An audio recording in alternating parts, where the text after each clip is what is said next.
Hey guys, it's Peter, and welcome to my channel, Peter Watches TV, where I watch all the television shows, and then I come over here and I react to them. And today I want to talk to you about, well, I don't know what to call it, really. I don't know if it's just a documentary, if it's a true crime documentary. I mean, it has true crime in it. It has crime in it. I don't know if it would necessarily, I consider it true crime, but I don't know that it would necessarily be considered true crime.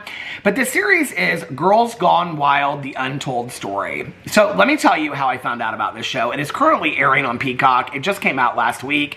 I did not know that this series was coming out. I had no clue about this whatsoever. I was talking to my best friend Tanya the other night on the phone, and she said, "You have got to watch this Girls Gone Wild documentary." And I said, "Tanya, I could care less about the Girls Gone Wild documentary." She's like, "No, you have to watch it. It is like that good." And I said, "Is it really that good?" I said, because I have literally no interest in the whole Girls Gone Wild, like why it was made, why it was done, all that kind of stuff. She goes, "No, it's really interesting. It's a lot about how they did it and the girls that were affected by it and how it affected their lives and things like that." And I said, "Oh, like, well, okay, well, I'll watch it then." Whenever my friend Tanya, if you do that friend that when she tells you to watch a show, you watch that show. Okay, so when my friend Tanya Jean tells me to watch a show, I watch a show. So I started the other night. It's 3 parts. It's about an hour each. It's a documentary, and it's about this. So it's this journalist that's written this article, and she wrote an article about Joe Francis, who was the founder and creator of Girls Gone Wild. Now, if you don't know what Girls Gone Wild is, okay, back in the late 1990s, Girls Gone Wild, and I have to tell you, before I watched this documentary, I did not know about the truth behind the Girls Gone Wild, because in all honesty, I wasn't really the demographic. As a gay man, I wasn't really the demographic for Girls Gone Wild.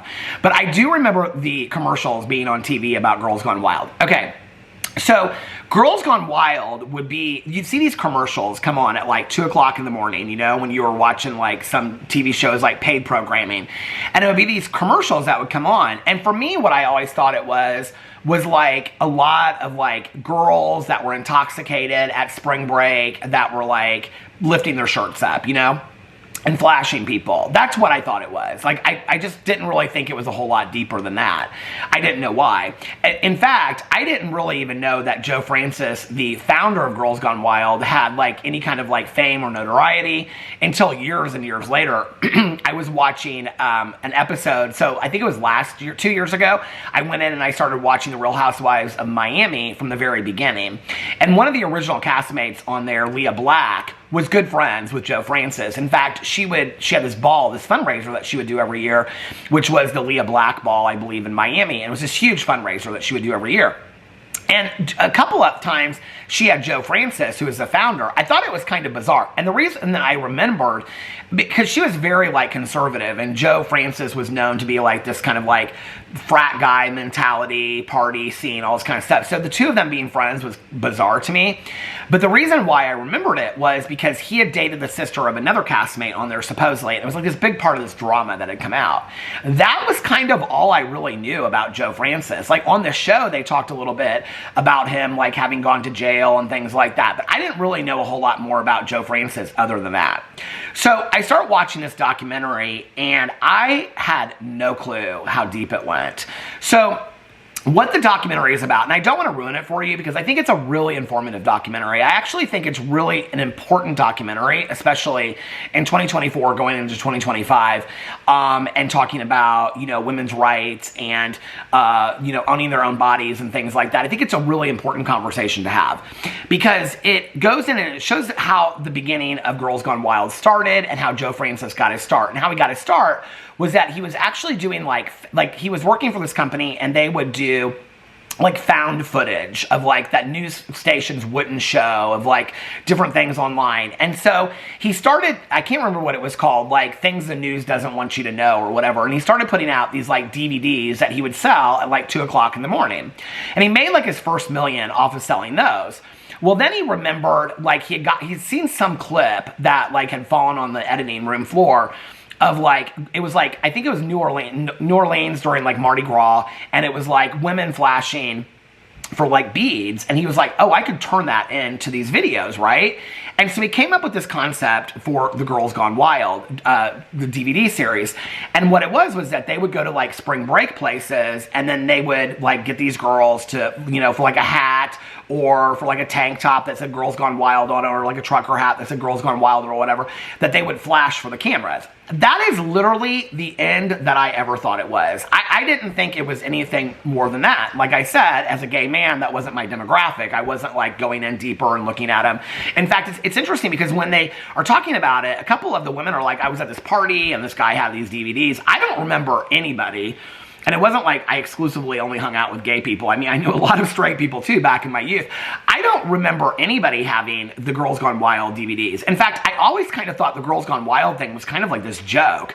I thought it was probably very staged. I thought they were probably like promo models that, you know, worked for like, you know, promo models that worked for like liquor companies and stuff like that, that they had like gone in, they had paid these women, that they weren't really like just like girls in the street, that they had like given like $20 to, or a hat and a shirt to like flash them. I didn't think that that's what it was. I thought the whole thing was probably staged.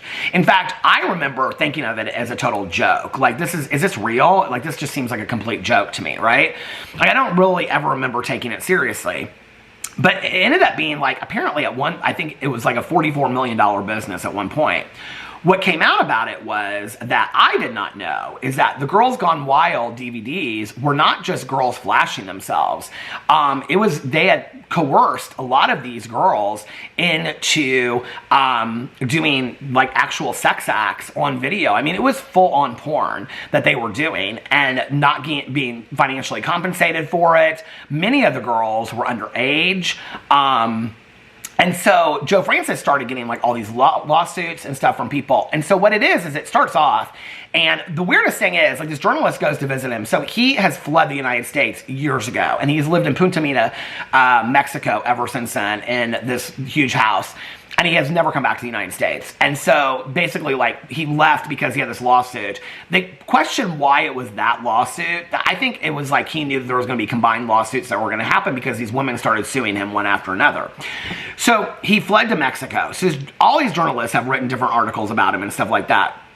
So he goes, the interview starts, and it says on there that he won't allow himself to be video recorded, but he will allow his audio recording and a photographer to take pictures of him, which I was like, this is so bizarre. It's like Joe Francis, like, afraid of like AI, like they're going to make it look like he AI said something that he didn't say or did. I didn't understand why he wouldn't allow himself to be video recorded. It made no sense to me whatsoever, right? But there's this part at the very beginning when the journalist, and she's brilliant, right? And she's like, he says to her, well, you're not going to like screw me. Like, this isn't like a hit piece on me, right? And she's like, no, Joe, like, I tell the truth. And he goes, okay, because I'm all about the truth. Well, I'm watching this and I'm like, this is going to be interesting. And I knew right out of the gate what she was going to do, because what ends up happening is they end up interviewing, I mean, probably 30 or 40 people in this documentary. It was fantastically put together. I mean, they interviewed women that had been in the Girls Gone Wild DVDs, girls that were coerced to do things they didn't want to do, girls whose reputations have been ruined, cameramen that worked for the crew, attorneys that had worked for Girls Gone Wild, sheriffs that had prosecuted Joe Francis, attorneys that had prosecuted Joe Francis. They interviewed the journalist that was the one that had written the article. They interviewed other journalists. I mean, it was so fantastically done and put together to give a cohesive piece. And at the end of it, they show, and I don't want to, like I said, I don't want to ruin it for you. I don't want to make this a spoiler one.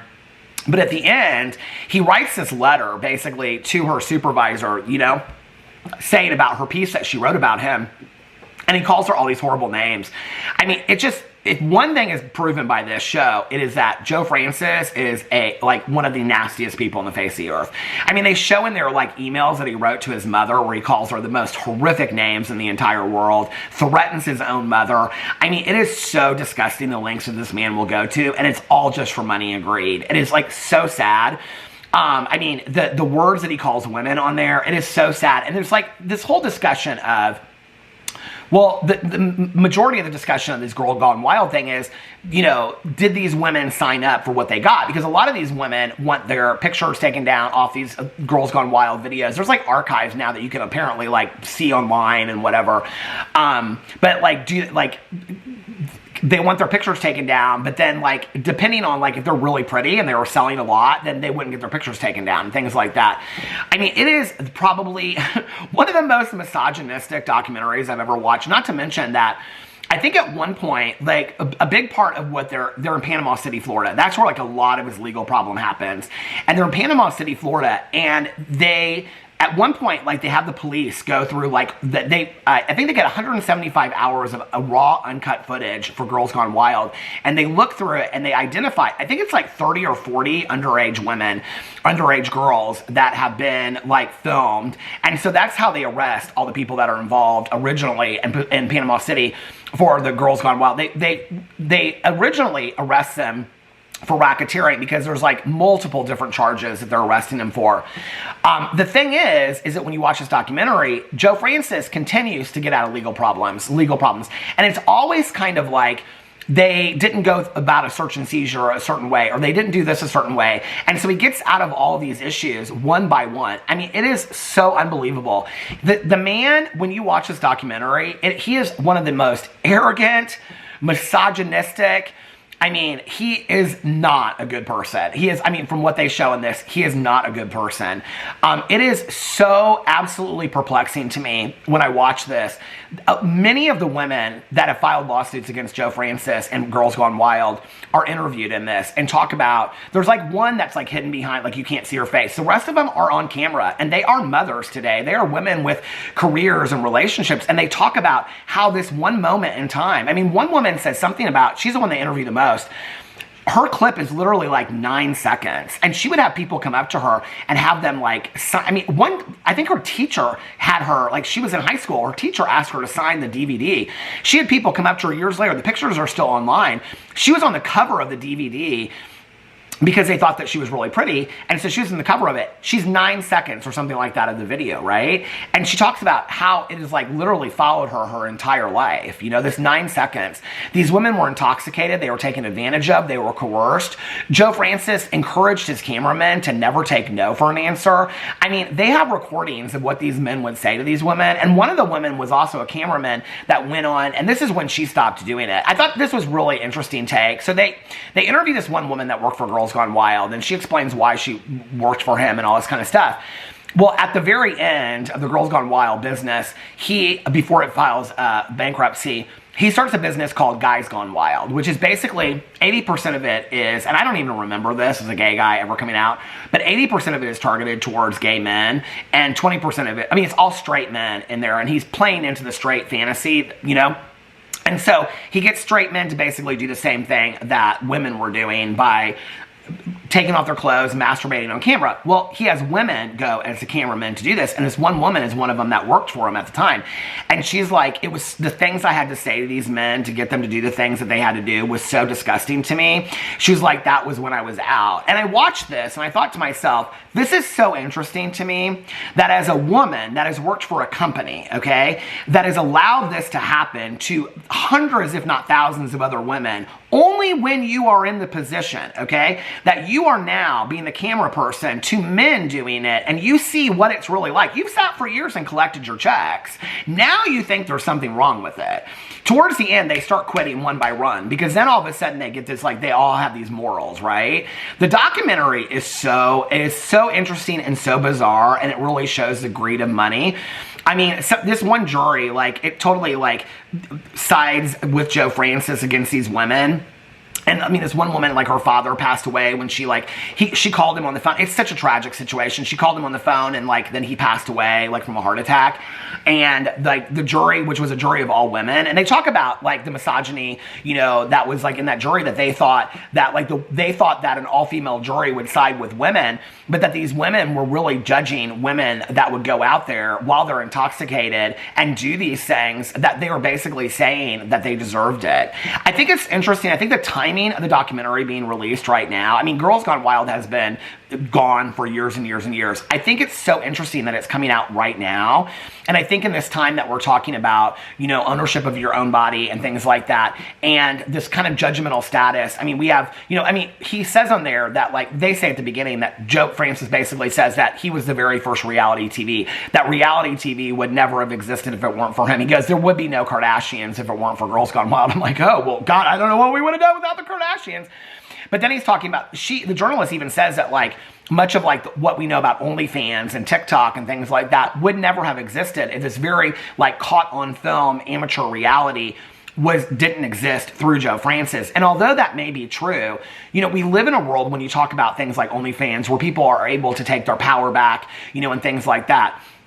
And so to see all these women be judged, you know, for an hour of their lives or minutes of their life, forever caught on film all these years later, is really, really sad and really, really tragic. And the juxtaposition of their stories against Joe Francis's story is super, super powerful, especially to see that this was in the late 90s. It's now 2024, and the man has really not changed at all. So I would highly recommend this documentary. It's on Peacock. It's not for kids whatsoever, I will say this.